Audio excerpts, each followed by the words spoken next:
So good morning guys. तो चलिए start करते हैं आज के यानी कि 7 अक्टूबर के इंपॉर्टेंट करंट अफेयर्स को। तो इस प्रश्न में आपसे पूछ रहे हैं, क्वाड देशों के बीच अभी समुद्री अभ्यास मालाबार का आयोजन ये कहाँ पे किया जा रहा है? तो आंसर होगा विशाखापत्तनम में। क्वाड देशों में पता है आपको 4 देश होते हैं। क्वाड 4 देशों का एक संगठन है। कौन कौन से हैं? भारत, अमेरिका, जापान और ऑस्ट्रेलिया, ये वो 4 देश हैं। और इनके बीच एक एक्सरसाइज होता है जिसे हम मालाबार एक्सरसाइज के नाम से जानते हैं, जो कि एक नेवल एक्सरसाइज है, नौसैन्य अभ्यास है। और इस साल भारत के विशाखापत्तनम में इसका आयोजन किया जा रहा है। 8 अक्टूबर को ये शुरू हो रहा है और 18 अक्टूबर तक ये चलेगा। आपको पता है इस साल जो क्वाड समिट है वो भारत में होनी थी, लेकिन फिर भारत में नहीं हुई। और कहाँ पे हुई? अमेरिका के विल्मिंगटन में। और अब अगले साल ये भारत में होगी। ये हम ऑलरेडी पढ़ चुके हैं। और जब भी क्वाड के बारे में आपको बताता हूँ तो हमेशा बताया इनके बीच एक एक्सरसाइज होती है, उसका नाम है मालाबार। और ये इस बार मालाबार एक्सरसाइज कहाँ पे हो रही है? कहाँ पे हो रही है? भारत में। भारत में भी कहाँ? विशाखापत्तनम में। ये आपको ध्यान रखना है। अब मिलिट्री एक्सरसाइज वाला क्वेश्चन है। तो चलो 2024 में जनवरी से लेके अभी तक जितने भी इंपॉर्टेंट मिलिट्री एक्सरसाइज हमने करंट अफेयर्स में पढ़ी है वो सारी एक साथ मैं आपको यहाँ पे रिवाइज कराता हूँ, ताकि जो भी अलग अलग डेज हमने पढ़ी होंगी वो एक्सरसाइजेज वो एक साथ यहाँ पे हम रिवाइज कर लेंगे। तो मेरे साथ साथ भी बोलिएगा ताकि आपको चीज़ें याद भी होते चले। जैसे कि देखो, इस साल की जो सबसे पहली एक्सरसाइज थी वो डेजर्ट साइक्लोन थी। भारत यूएई के बीच में हुई थी, राजस्थान में।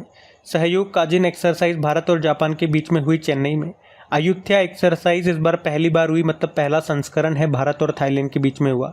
साइक्लोन एक्सरसाइज भारत और इजिप्ट के बीच में हुआ, इजिप्ट में। खंजर एक्सरसाइज भारत और किर्गिस्तान के बीच में हुआ था, हिमाचल प्रदेश के बकलो में। स्टीड फास्ट डिफेंडर एक्सरसाइज का आयोजन नाटो ने किया था। Desert knight exercise Bharat, France और यूएई के बीच में हुआ था, अरब सागर के ऊपर। सदा तनसीक एक्सरसाइज भारत और सऊदी अरब के बीच में हुआ था, राजस्थान में। वायु शक्ति अभ्यास इंडियन एयरफोर्स ने आयोजन किया था, पोखरण, राजस्थान में। मिलन एक्सरसाइज भारतीय नौसेना ने आयोजन किया था, लगभग 50 देशों ने हिस्सा लिया था। कहाँ पे? विशाखापत्तनम में ही। और दोस्ती एक्सरसाइज भारत, मालदीव और श्रीलंका के बीच में हुआ, मालदीव में। समुद्र लक्ष्मण एक्सरसाइज भारत और मलेशिया के बीच में हुआ, विशाखापत्तनम में। सी डिफेंडर एक्सरसाइज भारत और अमेरिका के बीच में हुआ, ये अंडमान निकोबार की कैपिटल पोर्ट ब्लेयर में। वैसे अभी पोर्ट ब्लेयर का नाम बदल के श्री विजयपुरम कर दिया गया। और कटलेस एक्सप्रेस एक्सरसाइज ये एक बहुराष्ट्रीय अभ्यास था, भारत ने भी हिस्सा लिया, भारत की तरफ से आईएनएस तीर ने। और कहाँ पे हुआ? सेशेल्स के पोर्ट विक्टोरिया में। सेशेल्स के साथ अलग से हमने लिमिटिए एक्सरसाइज किया था, सेशेल्स में ही। टाइगर ट्रैम्प एक्सरसाइज भारत और अमेरिका के बीच में हुआ, भारत के पूर्वी समुद्री तट पर। गगन शक्ति अभ्यास इंडियन एयरफोर्स ने आयोजन किया था। थर्मा गार्जियन एक्सरसाइज भारत और जापान के बीच में हुआ, राजस्थान में।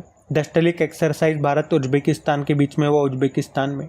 सागर कवच अभ्यास यह भी हुआ था, दूसरा संस्करण जो इसका एडिशन हुआ, लक्षद्वीप में, जिसमें भारत के सभी समुद्री सुरक्षा एजेंसियों ने भी हिस्सा लिया था। बाकी विक्टस हेज की अगर बात करें, अंतरिक्ष में पहली बार एक युद्ध अभ्यास हुआ था, अमेरिका की स्पेस फोर्स ने आयोजन किया। पूर्वी लहर अभ्यास भारतीय नौसेना ने आयोजन किया था, भारत के पूर्वी समुद्री तट पर।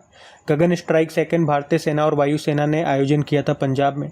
शक्ति अभ्यास भारत और फ्रांस के बीच में हुआ, मेघालय के उमरोई में। तारकश अभ्यास भारत और अमेरिका के बीच में हुआ, कोलकाता में। रेड फ्लैग एक्सरसाइज बहुराष्ट्रीय अभ्यास है, भारत ने भी हिस्सा लिया था, अमेरिका के अलास्का में। और रिम्पेक एक्सरसाइज भी बहुराष्ट्रीय अभ्यास है, यहाँ पे भारत ने हिस्सा लिया, अमेरिका के हवाई में। जिमेक्स एक्सरसाइज भारत और जापान के बीच में हुआ, जापान में। तरंग शक्ति इंडियन एयरफोर्स ने इसका आयोजन किया, तमिलनाडु और राजस्थान में। हॉपेक्स अभ्यास भारत और मिस्र के बीच में हुआ, मिस्र में, यानी कि इजिप्ट में। और अभी मैत्री अभ्यास भी हमने देखा, भारत थाईलैंड के बीच में हुआ, थाईलैंड में। उदार शक्ति भारत मलेशिया के बीच में हुआ, मलेशिया में। मित्र शक्ति भारत श्रीलंका के बीच में हुआ, श्रीलंका में। पर्वत प्रहार अभ्यास भारतीय सेना ने आयोजन किया, लद्दाख में। ये प्रश्न भी अभी एग्जाम में आया था। खान क्वेस्ट अभ्यास ये भी बहुराष्ट्रीय अभ्यास है, बहुराष्ट्रीय मतलब बहुत सारे देश है उन्होंने हिस्सा लिया, भारत ने भी हिस्सा लिया, मंगोलिया में हुआ। वरुण अभ्यास भारत फ्रांस के बीच में हुआ, भूमध्य सागर में। युद्ध अभ्यास भारत अमेरिका के बीच में हुआ, राजस्थान में। और ये 3 एक्सरसाइज लगातार हैं जो ओमान के साथ हमने किए हैं। एक आर्मी एक्सरसाइज है जिसका नाम है अल नजा अभ्यास, ओमान में हुआ। और एक एयर एक्सरसाइज है, वायुसैन्य अभ्यास, ईस्टर्न ब्रिज एक्सरसाइज, ये भी हमने ओमान में किया। और एक नेवल एक्सरसाइज नसीम अल बहर है, ये भी हम ओमान में करेंगे, इस साल नवंबर में होगा। और अभी हमने देखा कुछ दिन पहले ही काजिंद अभ्यास भारत और कजाकिस्तान के बीच में हुआ, ये उत्तराखंड में। तो ये जनवरी से लेके आज तक जितने भी एक्सरसाइज हमने पढ़े हैं ये वो सभी एक्सरसाइज हैं जिसमें भारत ने पार्टिसिपेट किया है या भारत ने आयोजन किया है। और अभी जितने भी एग्ज़ाम आपके हुए जहाँ पर भी मिलिट्री एक्सरसाइज से प्रश्न आया वो इसी में से आपको सारे प्रश्न मिल जाएंगे। तो इसीलिए मैं आपको इस तरह से रिवाइज करवाता हूँ कि पूरा साल हम कवर कर लें। तो अभी अगला प्रश्न देखते हैं फिर। तो अगले प्रश्न में पूछ रहे हैं, हाल ही में दुनिया की पहली बायोनिक आँख जेनरेस बायोनिक विजन सिस्टम को कहाँ विकसित किया गया? तो आंसर होगा ऑस्ट्रेलिया। तो अभी ऑस्ट्रेलिया ने अंधेपन से पीड़ित लोगों की दृष्टि बहाल करने के लिए, मतलब उनकी दृष्टि को फिर से लाने के लिए दुनिया की पहली बायोनिक आँख ये डेवलप की है। इस बायोनिक आँख को ऑस्ट्रेलिया की मोनाश यूनिवर्सिटी के वैज्ञानिकों ने बनाया है और इसको नाम दिया जेनरेस बायोनिक विजन सिस्टम। तो जो लोग देख नहीं पाते हैं वो अब देख पाएंगे। तो इसमें आँख की तरह दिखने वाला एक छोटा सा कैमरा होगा और वो कैमरे को आगे चश्मे में आपके लगा दिया जाएगा तो वो आँख की तरह काम करेगा और फिर उस आँख से जो भी चीज़ें आप देख रहे होंगे तो वो कैमरा आपके ब्रेन को सिग्नल देगा और फिर वो चीज़ें आपको दिखने लगेगी। तो इस तरह से ये काम करेगा। आपको पता है ये साइंस में कई बार पूछा जाने वाला प्रश्न है। ह्यूमन आई चैप्टर होता है साइंस में, तो वहाँ से प्रश्न बनते हैं जैसे कि हमारी आई में कौन सा लेंस होता है, मोस्ट कॉमन क्वेश्चन है। तो उत्तल लेंस होता है, इंग्लिश में बोलोगे तो कॉन्वेक्स लेंस होता है जो ऐसे उभरा हुआ सा होता है। और ये दो प्रश्न और पूछे जाते हैं, अगर किसी व्यक्ति को दूर की वस्तु साफ दिखाई नहीं देती है तो उसे क्या कहते हैं? निकट दृष्टि दोष, मायोपिया। और उसके इलाज के लिए कौन सा हम लेंस यूज़ करते हैं हमारे चश्मे में? तो अवतल लेंस यानी कि कॉनकेव। और इसी का उल्टा, अगर पास की वस्तु हमें दिखाई नहीं देती है, जो अक्सर बुजुर्ग अवस्था में होता है, पास की चीज़ भी आपको नहीं दिखाई देती है, जैसे कि आप न्यूज़पेपर पढ़ते हो तो फिर चश्मा लगाना पड़ता है, तो पहले तो उस बीमारी को क्या कहते हैं या उस प्रॉब्लम को क्या कहते हैं? दूरदृष्टि दोष, हाइपरमेट्रोपिया कहते हैं। और उसके इलाज के लिए कौन सा लेंस का इस्तेमाल होता है? तो कॉन्वेक्स लेंस, उत्तल लेंस जिसे आप बोलोगे। अच्छा, स्टडी ऑफ आईज की स्टडी, अध्ययन को क्या कहते हैं? ऑप्थेल्मोलॉजी कहते हैं। आपको याद होगा अभी एलन मस्क की एक कंपनी है न्यूरालिंक और उसी ने दृष्टिहीन लोगों के लिए एक डिवाइस बनाई है, उसका नाम ब्लाइंड साइट है। अभी कुछ दिन पहले ही हमने पढ़ा था। वैसे आप जानते हो वर्ल्ड साइट डे, दृष्टि दिवस कब मनाया जाता है? अक्टूबर के दूसरे गुरुवार को, जो इस बार हम 10 अक्टूबर को मनाएंगे। और एक वर्ल्ड ब्रेल डे भी याद रखना, वो 4 जनवरी को होता है। तो यहाँ पे बहुत सारी जानकारी मैंने आपको दी और सारे इंपॉर्टेंट प्रश्न ही करवाएं, इसको ध्यान में रखना। अगला प्रश्न देखते हैं। तो अगले प्रश्न में पूछ रहे, अभी हाल ही में प्रधानमंत्री नरेंद्र मोदी ने गेल के पहले कंप्रेस्ड बायोगैस प्लांट का उद्घाटन कहाँ पे किया? तो आंसर होगा झारखंड में। तो अभी प्रधानमंत्री नरेंद्र मोदी ने ही झारखंड के रांची में गेल के पहले कंप्रेस्ड बायोगैस प्लांट का उद्घाटन किया है। यहाँ पर रांची नगर निगम के कचरे और गोबर का इस्तेमाल करके स्वच्छ ऊर्जा पैदा की जाएगी। तो ये प्लांट रोजाना 5000 किलोग्राम बायो CNG और 25 टन बायो खाद बनाएगा। अच्छा, गेल की हमने बात की, gas authority of India limited Maharatna company है ये। इसकी स्थापना होती है 1984 में, हेडक्वार्टर नई दिल्ली में मिलेगा और CMD संदीप कुमार गुप्ता है। आपको याद है नॉर्थ ईस्ट का पहला कंप्रेस्ड बायोगैस प्लांट ये कहाँ पे स्थापित किया गया था? असम में। और एशिया का सबसे बड़ा कंप्रेस्ड बायोगैस प्लांट का उद्घाटन किया गया था पंजाब के संगरूर में। अच्छा, इसी तरह के कुछ और प्रश्न मैं आपको करवाऊँ तो याद रखना, भी भारत के पहले सुपर कैपेसिटर संयंत्र के प्लांट का उद्घाटन किया गया था केरल के कन्नूर में। भारत का पहला ऑयल पाम प्रोसेसिंग प्लांट कहाँ पे खुला है? अरुणाचल प्रदेश में। उत्तर भारत का पहला परमाणु संयंत्र कहाँ पे खुला? न्यूक्लियर पावर प्लांट, तो आंसर होगा हरियाणा में। और बायो CNG संयंत्र यानी कि प्लांट वाली भारत की पहली आधुनिक गौशाला जिसका नाम है लाल टिपारा गौशाला का उद्घाटन कहाँ पे किया गया? ग्वालियर में। अपना अंतिम कोयला बिजली प्लांट बंद करने वाला G7 कंट्री कौन सा बना? इंग्लैंड। और CNG मतलब होता है कंप्रेस्ड नेचुरल गैस। इसमें जो मेन कंपोनेंट होता है वो मीथेन होता है, मुख्य घटक ये मीथेन होता है CH4। आपको बताएं दुनिया की पहली CNG मोटरसाइकिल ये लॉन्च की है बजाज ने, जिसका नाम बजाज फ्रीडम 125 है। तो ये सभी करंट अफेयर्स के कुछ इंपॉर्टेंट प्रश्न जो आपको ध्यान रखने। वैसे बात यहाँ पे झारखंड की हुई है ना, तो मैं आपको झारखंड ले चलता हूँ। ये रहा मैप में झारखंड। देखो, झारखंड की कैपिटल रांची है, मुख्यमंत्री हेमंत सोरेन है और गवर्नर है संतोष कुमार गंगवार। यहाँ का राजकीय पशु पक्षी है कोयल, वृक्ष है साल, पुष्प है पलाश का फूल। यहाँ का लोक नृत्य छऊ है और पाइका भी है। और कुछ त्यौहार हैं जैसे कि सरहुल फेस्टिवल हो गया, कर्मा पूजा हो गया, श्रावणी मेला हो गया, कोल कैपिटल ऑफ इंडिया झारखंड के धनबाद को कहते हैं और सेंट्रल कोल फील्ड का मुख्यालय आपको रांची झारखंड में मिलेगा। कुछ और करंट अफेयर्स के भी प्रश्न मैं आपको रिवाइज करवाऊंगा, झारखंड से संबंधित है ये। जैसे कि प्रधानमंत्री नरेंद्र मोदी ने अभी सिंदरी फर्टिलाइजर प्लांट का उद्घाटन किया था, कहाँ पे? धनबाद में। अभी झारखंड ने आदिवासियों और दलितों के लिए वृद्धावस्था पेंशन जो उम्र होती है जिसमें पेंशन मिलना चालू हो जाती है, तो उसके लिए 60 वर्ष की आयु को घटा के 50 वर्ष कर दिया। अबुआ बीर दिशोम योजना यहाँ शुरू हुई थी, अबुआ आवास योजना है। सरूल फेस्टिवल श्रावणी मेला हमने पढ़ी लिया। और झारखंड में प्रोजेक्ट रेल शुरू हुआ था, बोकारो लौह इस्पात संयंत्र यहाँ मिल जाएगा। मुख्यमंत्री ग्राम गाड़ी योजना शुरू हुई थी। देश का सबसे बड़ा हाईकोर्ट परिसर यहाँ पे बनके तैयार हुआ रांची में। झरनी योजना पोर्टल यहाँ पे लॉन्च हुई। झारखंड के सोहराई खोबर पेंटिंग को जीआई टैग मिला था। बेतला नेशनल पार्क यहाँ मिल जाएगा। पलामू टाइगर रिजर्व मिल जाएगा। और प्रधानमंत्री नरेंद्र मोदी ने झारखंड में देवघर हवाई अड्डे का उद्घाटन किया था। आपको याद तो होगा आयुष्मान भारत योजना, जिसमें हर साल एक परिवार को 5 लाख रुपए का स्वास्थ्य बीमा दिया जाता है। ये शुरू हुआ था 23 सितंबर 2018 को रांची झारखंड से ही। और झारखंड का जामताड़ा जिला ये देश का पहला जिला बना था जिसके हर गांव में पुस्तकालय है, लाइब्रेरी है। कोल कैपिटल ऑफ इंडिया हमने देखा धनबाद है और सेंट्रल कोल फील्ड का मुख्यालय रांची में हो गया, ये हम देख लिया आगे। बाकी भारत की पहली कोयला गैसिफिकेशन प्लांट परियोजना ये शुरू हुई थी झारखंड में। पुनर्विवाह प्रोत्साहन योजना यहाँ शुरू हुई थी। मुख्यमंत्री बहन बेटी स्वावलंबन योजना शुरू हुई। और झारखंड पेंशन की जो आयु है 60 से घटा के 50 कर दिया, ये हमने पढ़ लिया पीछे। झारखंड में पहली बार transgender CHO community health officer बनी थी अभी अमीर महतो। मुख्यमंत्री मैया सम्मान योजना की पहले बहन बेटी स्वावलंबन प्रोत्साहन योजना कहते हैं, ये भी यहाँ पे शुरू हुआ अभी। अच्छा, ये जो ऊपर हमने योजना पढ़ी थी ना, ये वही है, लेकिन इसका नाम बदल के अभी मुख्यमंत्री मैया सम्मान योजना कर दिया, ये ध्यान में रखना। पूर्वी भारत का पहला दिव्यांग विश्वविद्यालय ये झारखंड में खुला। और अभी हमने पढ़ा था एक दिन पहले ही, धरती आबा जनजाति ग्राम उत्कर्ष अभियान ये कहाँ शुरू किया गया? तो हजारीबाग झारखंड में। तो ये झारखंड से सारे इंपॉर्टेंट प्रश्न मैंने आपको रिवाइज करवा दिए, इनको ध्यान में रखना। हम अगला प्रश्न देखेंगे। और हाँ, अगर आप में से कोई स्टूडेंट पहली बार क्रेक एग्जाम चैनल पे करंट अफेयर्स पढ़ रहे हैं तो आपको बता दूं, इन सभी क्वेश्चंस का पीडीएफ आपको मिल जाएगा। ये जो एक्स्ट्रा शीट्स में आपको रिवीजन में करवा रहा हूँ वो सब उसके अंदर होगी। कहाँ मिलेगी पीडीएफ? अपने टेलीग्राम चैनल पे। और टेलीग्राम का लिंक आपको कहाँ पे मिल जाएगा? नीचे डिस्क्रिप्शन बॉक्स में। जैसे आप लिंक पे क्लिक करेंगे डायरेक्ट वहाँ पे चले जाएंगे, पीडीएफ आपको अवेलेबल हो जाएगी। और वहाँ पे ज्वाइन का बटन होगा तो उसे प्रेस कर लीजिएगा, ताकि जब भी पीडीएफ अपलोड हो, जब भी वीडियो अपलोड हो, सीधा नोटिफिकेशन सबसे पहले आपको मिल सके। और अगर सेशन पसंद आए तो प्लीज़ वीडियो को लाइक ज़रूर कीजिएगा। अपने दोस्तों के साथ में स्टडी ग्रुप में एक बार शेयर ज़रूर कर देना।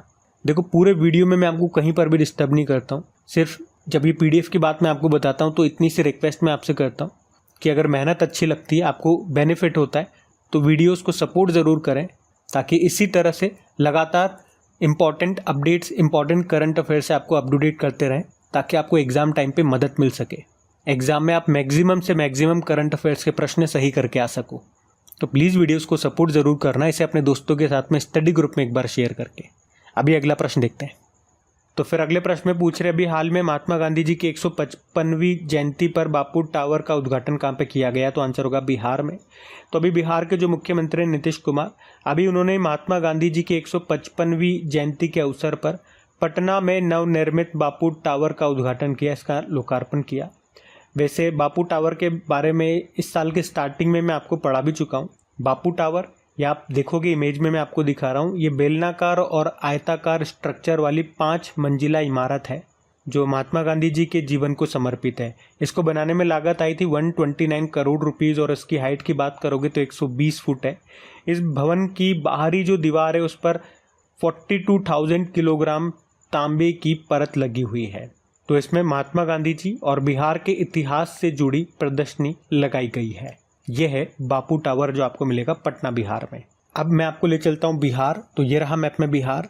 कैपिटल पटना हो गई, मुख्यमंत्री नीतीश कुमार है और गवर्नर है राजेंद्र विश्वनाथ अर्लेकर। बिहार दिवस 22 मार्च को मनाते हैं, जब वर्ल्ड वाटर डे भी होता है। Valmiki national park, Rajgir wild life sanctuary, Kaimur wild life sanctuary आपको यहाँ पे मिल जाएगा। कुछ करंट अफेयर्स के प्रश्न और यहाँ पे मैं आपको रिवाइज कराऊँ तो बिहार के भागलपुर में खुलेगा राज्य का पहला कछुआ पुनर्वास केंद्र। मधुबनी पेंटिंग किस राज्य की है? बिहार की है। ये प्रश्न एग्जाम में आ चुका है कई बार और जीआई टैग भी इसको प्राप्त है। किस नदी को बिहार का शोक कहते हैं? कोसी नदी को। कर्पूरी ठाकुर जननायक कहे जाते हैं। अभी भारत रत्न भी इनको मिला, भारत का सर्वोच्च नागरिक सम्मान। चलो एक काम करो, आज आप कमेंट बॉक्स में लिख करके बताओ जिन 5 लोगों को, व्यक्तियों को भारत रत्न दिया गया, एक तो नाम ये हो गया कर्पूरी ठाकुर साहब, बाकी 4 कौन कौन है। देखिए किस किस को पता है, और आप सभी को ये प्रश्न पता होना ही चाहिए। तो इससे आपको अंदाज़ा लग जाएगा कि आपको याद है कि नहीं याद। नहीं याद है, अटक रहे हो, तो भैया याद कर लेना, क्योंकि ये इंपॉर्टेंट क्वेश्चन है। ऐसे इंपॉर्टेंट क्वेश्चन भी अगर आपको याद नहीं होंगे तो फिर दिक्कत हो जाएगी एग्जाम टाइम पे। बाकी खेलो इंडिया अस्मिता योगासन लीग पूर्वी क्षेत्र का आयोजन पटना में हुआ था। और राज्य का पहला खेल परिसर और खेल विश्वविद्यालय कहाँ पे खुला? राजगीर में। राजगीर में ही प्रधानमंत्री नरेंद्र मोदी ने नालंदा विश्वविद्यालय के नए परिसर का उद्घाटन किया था। बिहार के नागी पक्षी अभ्यारण्य और नकटी पक्षी अभ्यारण्य को रामसर स्थल में शामिल किया गया। ये देखो तांबे से बना बापू टावर कहाँ पर? पटना में। मैंने कहा था ना, पढ़ चुके हैं हम। और इस साल नवंबर में 8वीं महिला एशियाई हॉकी चैंपियंस ट्रॉफी प्रतियोगिता का आयोजन ये भारत में होगा। भारत में भी कहाँ? बिहार के राजगीर में। और भारत का पहला ट्रांसजेंडर सब इंस्पेक्टर ये बनी थी मानवी मधु कश्यप, ये बिहार से ही है। तो ध्यान रखना ये पॉइंट्स भी। अगला प्रश्न देखते हैं। तो अगले प्रश्न में पूछ रहे हैं, हाल ही में आरबीआई की मौद्रिक नीति समिति में सदस्य के रूप में भी किसे नियुक्त किया गया? तो उत्तर तो हो जाएगा उपर्युक्त सभी, यानी कि डॉक्टर नागेश कुमार, सौगत भट्टाचार्य और प्रोफेसर राम सिंह को। देखो मॉनेटरी पॉलिसी कमेटी यानी कि मौद्रिक नीति समिति की अगर हम बात करते हैं, जिसकी स्थापना 2016 में की गई थी, इसमें वैसे टोटल सदस्य तो 6 होते हैं। 6 में से भी 3 तो आरबीआई की तरफ से होते हैं, रिजर्व बैंक ऑफ इंडिया की तरफ से। बाकी 3 केंद्र सरकार नियुक्त करती है, केंद्र सरकार के होते हैं। और अभी ये जो केंद्र सरकार के 3 नए मेंबर हैं, यही नियुक्त हुए हैं, उन्हीं की हम बात कर रहे हैं। उनके नाम है डॉक्टर नागेश कुमार, सौगत भट्टाचार्य और प्रोफेसर राम सिंह। और इस मॉनेटरी पॉलिसी कमेटी के अध्यक्ष कौन होते हैं? जो आरबीआई गवर्नर हैं वो, यानी कि शक्तिकांत दास हैं, वर्तमान में तो 25वें नंबर के। उद्देश्य क्या होता है मॉनेटरी पॉलिसी कमेटी के बारे में आपने कई बार पढ़ा होगा, मैंने भी आपको कई बार बताया। मतलब जो इन्फ्लेशन है, महंगाई है, उसको कंट्रोल करने का ये काम करती है। और इनका उद्देश्य है कि जो महंगाई है, जो इन्फ्लेशन रेट है, वो 2 और 6% के बीच में रहनी चाहिए। और ये कैसे मेंटेन करते हैं? तो उसके लिए ये हर 2 महीने में, साल में 6 बार आप कह सकते हो, या हर 2 महीने में ये बैंकिंग रेट्स को जारी करते हैं। तो बैंकिंग रेट्स को ऊपर नीचे करके ही ये इन्फ्लेशन को कंट्रोल करते हैं। बाकी आरबीआई की बात करें, स्थापना होती है 1 अप्रैल 1935 में।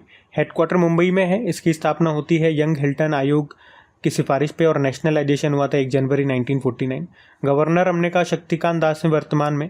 पहले British governor sir Osborne Smith थे और पहले इंडियन गवर्नर सीडी देशमुख थे। तो ध्यान रखना ये। अगला प्रश्न देखते हैं। तो फिर आपसे पूछ रहे हैं, अभी हाल ही में जम्मू कश्मीर के डीजीपी कौन बन गए हैं? तो आंसर होगा नलिन प्रभात, आईपीएस ऑफिसर नलिन प्रभात अभी जम्मू कश्मीर के पुलिस महानिदेशक यानी कि डीजीपी ये बन गए हैं।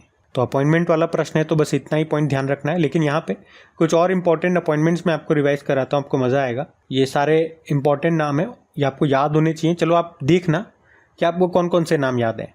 अगर पूछे एसएसबी सशस्त्र सीमा बल के डायरेक्टर जनरल कौन बने? अमृत मोहन प्रसाद।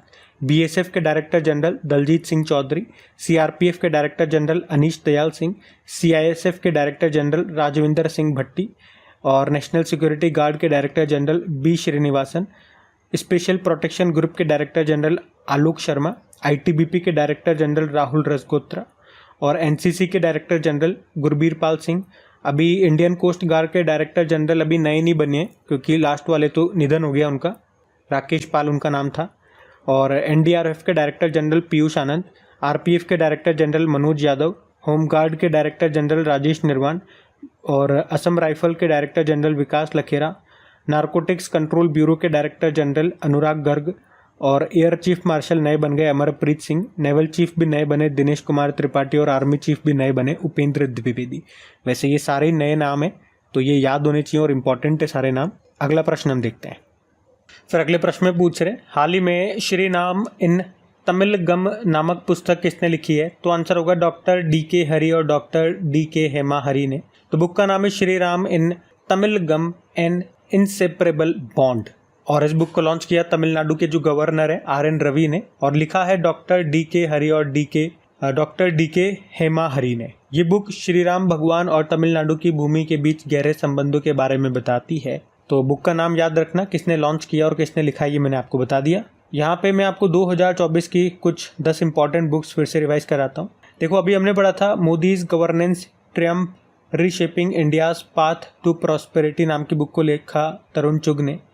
The scientist entrepreneur empowering millions of women नाम की बुक को लिखा कल्पना शंकर ने। इसको लॉन्च किया था सौम्या स्वामीनाथन ने।